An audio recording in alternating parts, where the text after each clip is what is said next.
అమ్మ 9 నెలలు మోస్తే నాన్న 25 ఏళ్ళు. రెండూ సమానమే అయినా నాన్న ఎందుకో వెనకబడ్డాడు.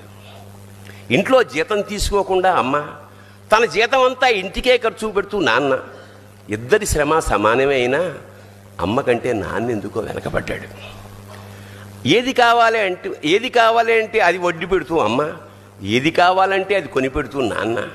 ఇద్దరి ప్రేమ సమానమే అయినా అమ్మకొచ్చిన పేరు ముందు నాన్న ఎందుకో బాగా వెనకబడ్డాడు. ఫోన్లోనూ అమ్మ పేరే, దెబ్బ తగిలినప్పుడు అమ్మ అని పిలవడే, అవసరం వచ్చినప్పుడు తప్ప మిగతా అప్పుడు గుర్తురానందుకు నాన్న ఎప్పుడైనా బాధపడ్డా ఏమో.